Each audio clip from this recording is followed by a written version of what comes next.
All right, so number nine. So number nine says which station model shows a wind direction from the southeast? What answer we got? Choice two is correct. All right. What page of the reference tables talks about weather station models? 13. So everybody, let's turn to page 13 on the reference tables. And if we scroll all the way down, we see station model explanation. And for wind direction, it shows right here, right?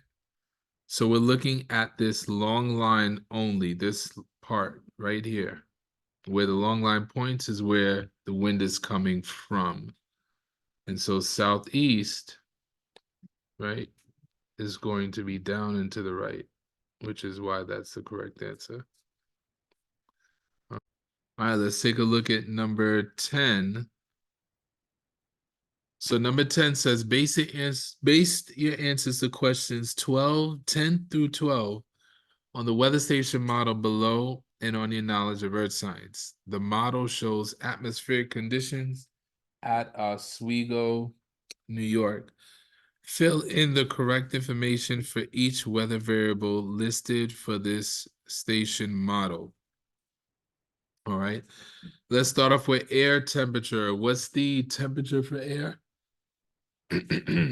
31 degrees Fahrenheit, right? Why?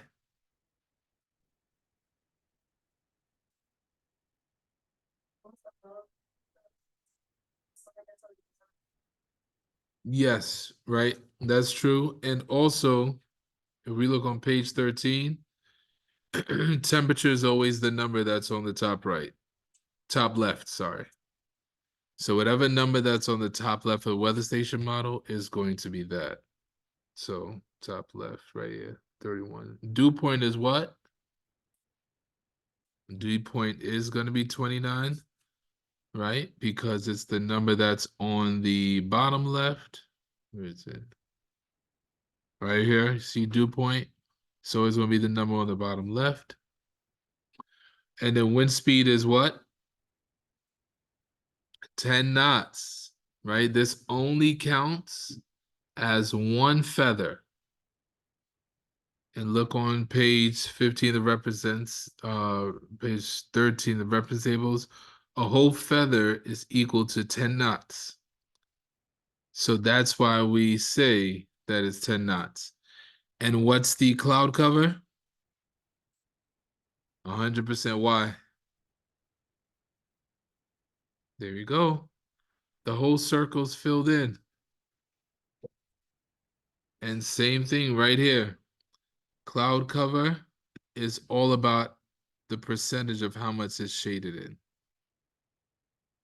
That's why on your reference tables it says 75% covered because it's 75% shaded in. That is correct. So number 11 says explain how the data on the station model indicate a high relative humidity. All right. What will we say? How can we explain that the data on the weather station model indicates high relative humidity? Yep. So one way you could have said is that the dew point and the air temperature are close to each other.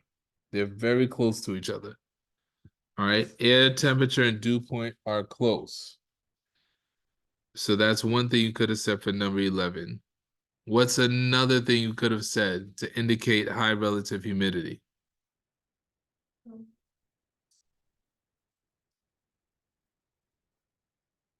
So yes, it's snowing, right? This symbol means snow. So you could have said it's snowing. That tells me it's a high relative humidity. There's moisture in the atmosphere. And the fact that the sky is filled with what? Yep, 100% cloud cover. So those are three explanations, even though they asked for one. Those are three explanations that indicate that this location has a high relative humidity. The cloud cover is 100%, the fact that it's snowing, and the fact that the air temperature and the dew point are close to each other. All right. So number 12 says convert the coded air pressure shown on the station model into the actual millibars of air pressure. All right. So one thing we have to remember, the air pressure that is given here, the air pressure that is given right here, that's the coded number. That's not our actual air pressure. That's the coded number. And the reason I'm even looking at the top right is because on page 3, barometric pressure is also at the top right. You see 196 represents the coded one. 1019.6 represents the actual air pressure. All right. So who remembers what the rule is?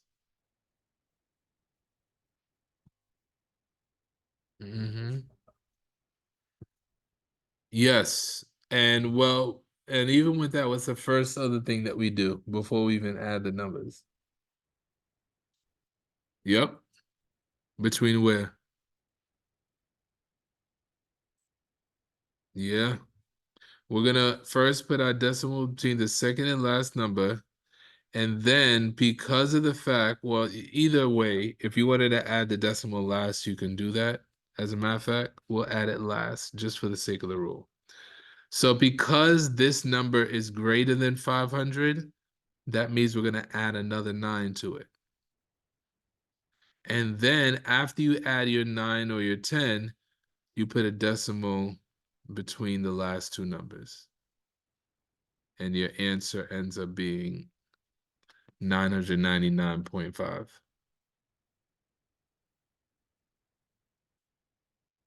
All right. If you ever forget whether or not that, hey, do I add a 9 or do I add a 10? I know that it's supposed to be based on 500 or not. If you look on page 13, the reference tables, 196 is underneath 500. So that tells me that I'm going to add a 10 in front. All right. So if you ever get confused or you're like, oh no, if it's more than 500, you add a 10. Double check if they're doing that in the station model explanation. All right. Number 13. The winds shift from southwest to northwest as heavy rains and hail begin to fall in Albany, New York. These changes are most likely caused by the arrival of a what? Cold front is actually correct. What drew you to making that answer?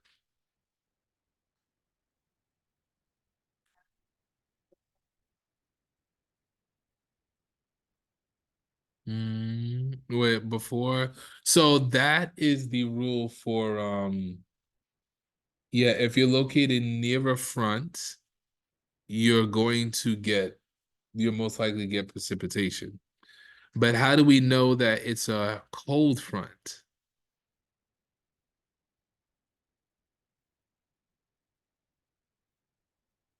Not because of that. As a matter of fact, so I'll tell you what, let's look at fact 20A, two eyes and number one. 20A, two eyes and number one.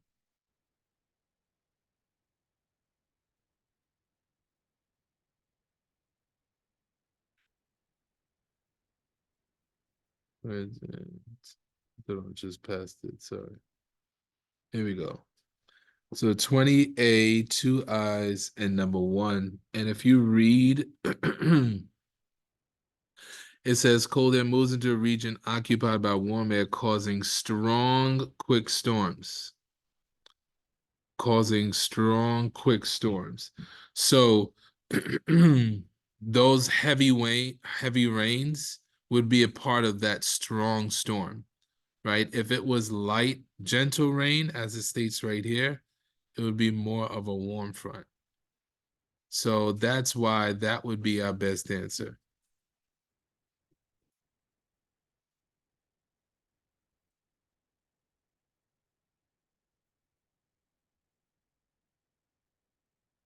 There's just choice three. All right, number 14. The weather map shows below a portion of a low pressure system. Which front most likely pass over location A during the next 2 hours? What answer do we have? How did you get cold front?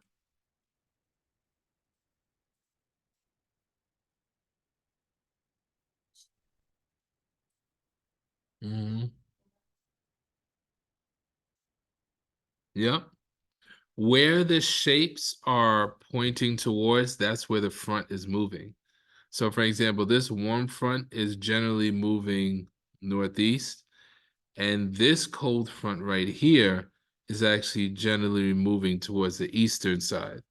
So it makes sense that this cold front is going to eventually cross over A within the next few hours. And what page is there for me to identify what is the cold front, what is the warm front, what is the occluded front, what is the stationary front? What page of the reference tables can I identify it? 13. So if you take a look, right at fronts, I know that cold fronts are the ones with the triangle symbols, right? And so that's why the correct answer will end up being choice four.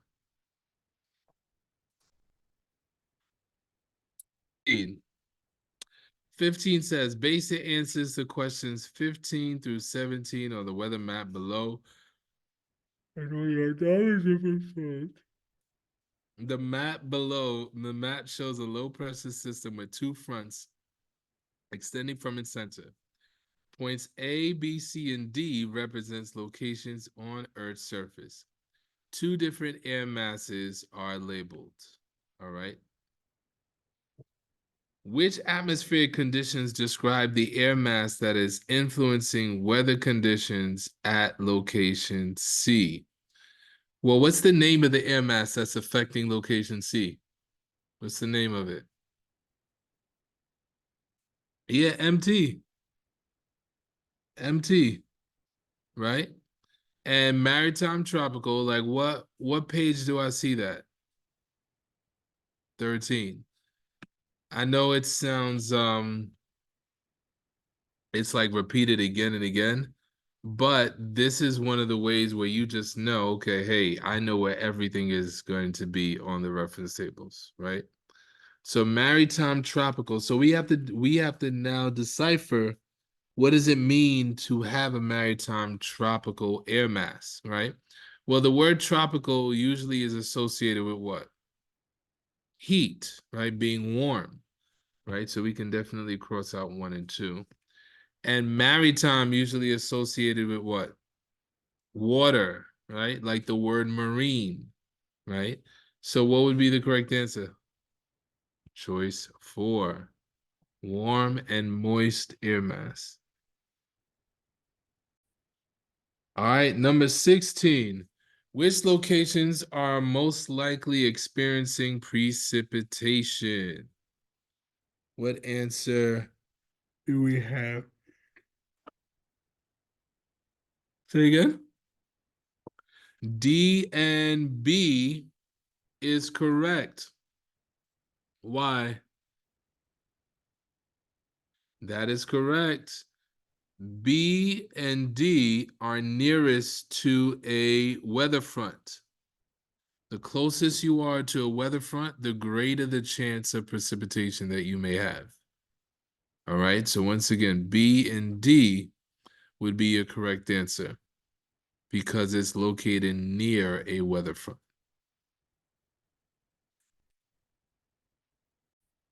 All right, 17. Which cross section best represents the frontal boundary and general pattern of air movements between C and D? 2 is actually correct. How did you get that?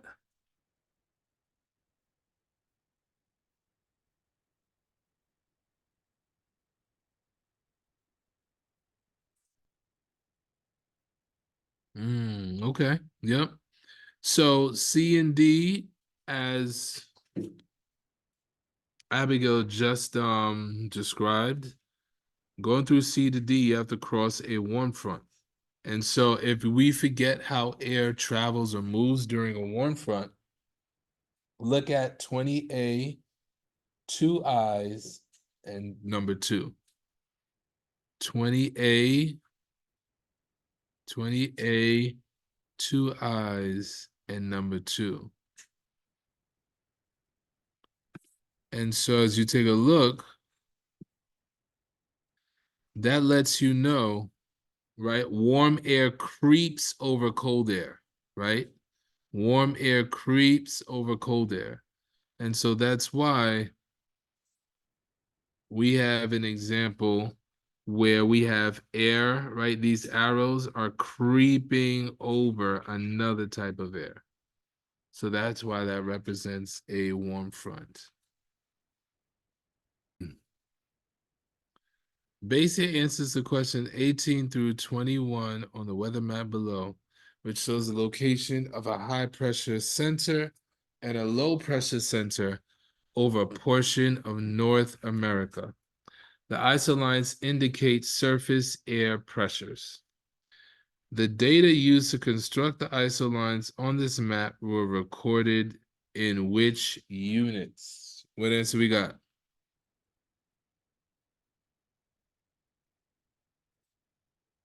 Mm, it would actually be choice 2. All right. One of the reasons why it can't be inches, right? Because pressure is measured by millibars and it's measured by inches. But you have to also look at how the numbers are, right? I see 1004, 1008, 1012, 1016, 1020, right? And even 996. All these numbers that's in the high 900s, low 1000, when I go to page 13, you only find those numbers fit right here, right? When we're talking about air pressure in millibars. If you were to talk about inches, look at the numbers that you would have to do.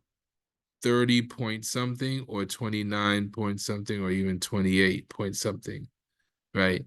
That describes your inches. It describes your unit in inches for pressure. But instead, millibars is where I get the 996, right? 1000, 1004, 1016, and so on. All right. So that's why the correct answer is going to be choice 2. All right. Number 19. So number 19 says, which map shows the most likely location of clouds associated with these pressure systems? What answer do we have for number 19? What you got? Yeah, that's correct. Yeah, go ahead. No, I say go ahead, go ahead. So like, not that, because, let me record this too. So, in a low pressure system, rising air leads to cloud creation. You get clouds. Remember when we did REC, RECC, air, the steps that need to create clouds, air needs to rise, then expand, then cool, then goes through condensation. That's the final step before it becomes a cloud. So the first step is that we need air to rise. So in a high pressure system, air is sinking. So instead of getting cloud creation, you're actually reducing clouds in that system. So that's why in a high pressure system, you'll see clear skies, right? Because the acronym I believe is SCWE. Air sinks, then compress, warming occurs, and then evaporation. Cloud creation, air is RECC. Air needs to rise, then expand, then it cools down to the dew point, and then it begins to condense. For reducing, it's sinking, compress, or contract. Warming occurs, right? And then evaporation. All right. That's why the correct answer is choice two. So generally speaking, in a low pressure system, you're definitely going to get clouds, right? Because you're going to get moisture in the air. High pressure system, we're thinking of dry, like a dry area, clear skies, not a lot of moisture in the air. All right. So 20 says the arrow on which map best shows the pattern of surface winds around these two pressure systems. What would be the correct answer for 20?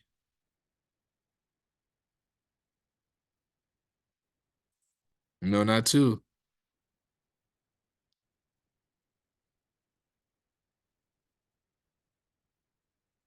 Mm-hmm.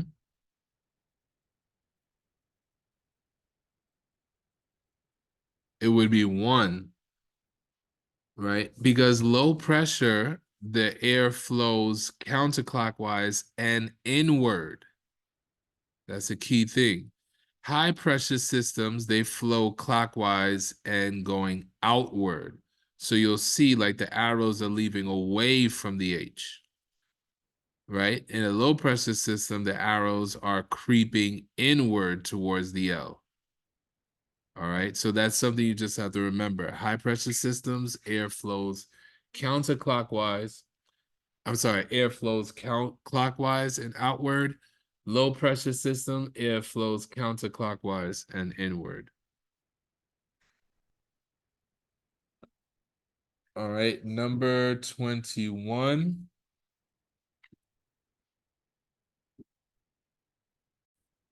All right, number 21. It says the arrows on which map shows the most likely path in which these two pressure systems will move over the next few days. What answer we got for 21? It would be choice four. Well, that's part of it, but let's look at fact 20B I1. Let's look at fact 20B and I1. All right. And so it says, right here in the US, all weather systems move northeast since we are located in the southwest wind belt. So if we take a look real quick, let's go to page 14 of the reference tables and we'll look exactly what they're talking about. All right. Bless you. So page 14, right, on this diagram, it does talk about, it shows you just some of the planetary winds. It shows the planetary winds in the world, right? America or the US is actually located between 30 degrees north and 60 degrees north. That's most of the US. So therefore, if you look how the arrows are bending, they coming from the southwest, and the arrows are heading towards the northeast. And so weather systems that are moving has to follow this direction. All right? They have to follow this direction. Thank you. Okay. All right, so that's why it's being pointing to the northeast. That's why pressure systems are flowing that way. All right.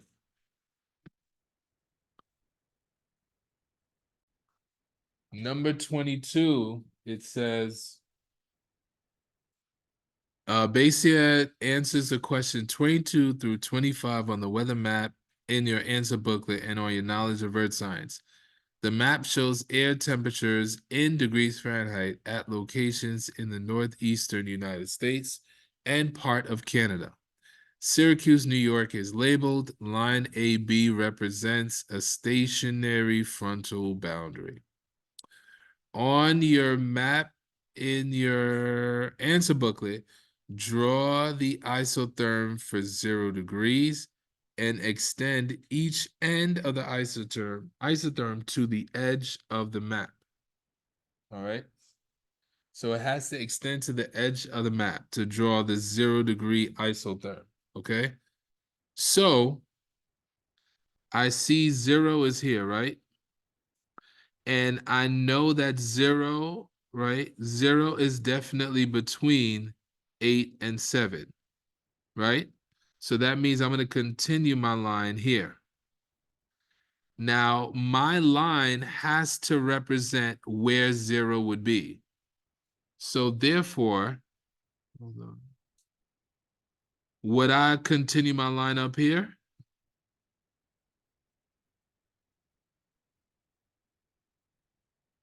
No. 0 is not between -1 and -3. So it would go below it, right? Because it could definitely be between 1 and 16, right?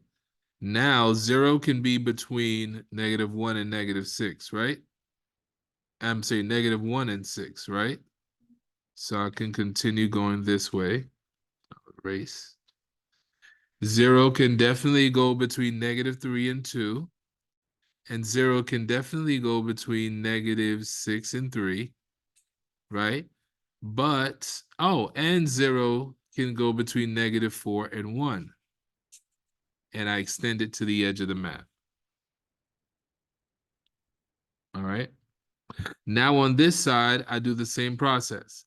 I'm not going to draw my line up here because 0 is not between -2 and -8. So I can't continue it up there. All right.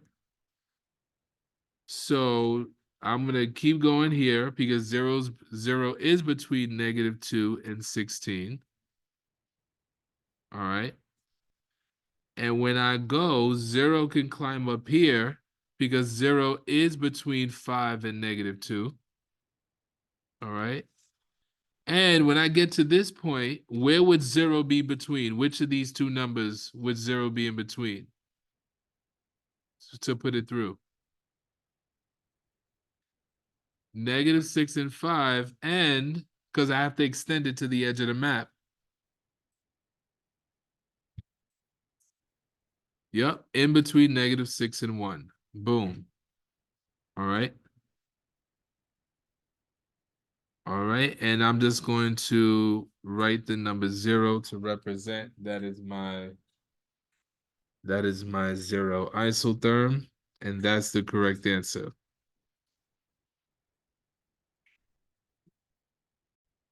All right, number 23. 23 says to convert the air temperature at Syracuse from degrees Fahrenheit to degrees Celsius. How do I convert the air temperature for 23? What do I do? What do I do? Page 13 of the reference tables, right? If you want to convert air temperature, you're going to go to page 13 of the reference tables. So let's look at the temperature for Syracuse, right? So the temperature for Syracuse is -8, right? Do we see that? -8 degrees Fahrenheit, right here. All right. So if it's -8 degrees Fahrenheit, they want to know to convert that to degrees Celsius. So I'm going to go to page 13 of my reference tables, and I'm going to use the temperature chart right here to convert. All right. On the Fahrenheit side, how much is each line going up by? On the Fahrenheit side. Each side is going up by 2 on the Fahrenheit. And what about the Celsius side? Each side is going up by 1. All right. So I'm going to use red and I'm going to find where -8 is. Okay. So this is 0. This is -2, -4, -6. -8 would be right here. Right. When I extend that over, it works out to be somewhere around here. Yeah, so if you said any answer between -20 degrees Celsius to -24 degrees Celsius, that's fine. If you said any number in between. All right. Now they just want one value. So if they don't ask for a range, you don't have to provide a range. All right.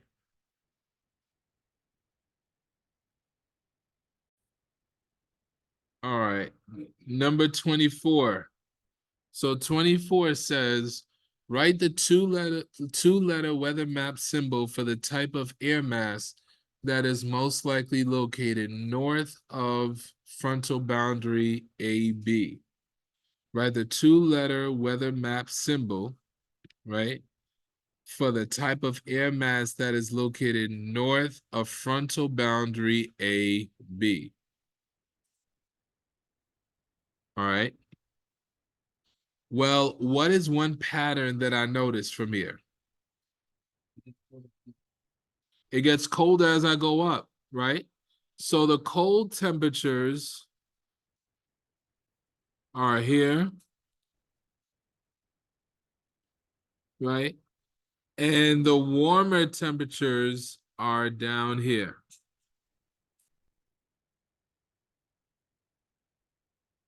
All right. And it makes sense because look, we see the numbers are bigger here than compared to over here. All right. So keep that in mind.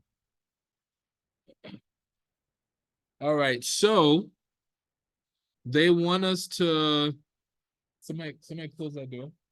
Just remove the book away.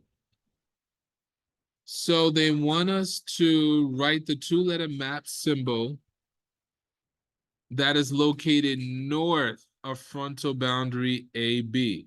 So remember, the purpose of a front is that it separates warm air from cool air.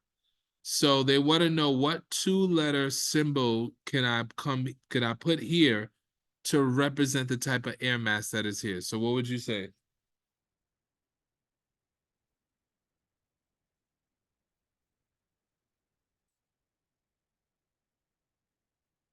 Well, two-letter. The continental polar would be one, right? CP. All right. What would be another one? Yep, MP would be fine, right? Because all we know for right now is that it's dealing with colder temperatures up here. So CP is fine, MP is fine. Is there one more? And CA. Any of these would be fine. CA, CP, or MP. Because if you look at all three of those on page 13 of the reference tables, all right. Right? CACP, continental polar, Arctic, and MP, maritime polar. The word polar refers to cold, right? And we just said those temperatures are lower up here. That's why we would either say MP, CP, or CA. All right. So any of these would be fine. All right.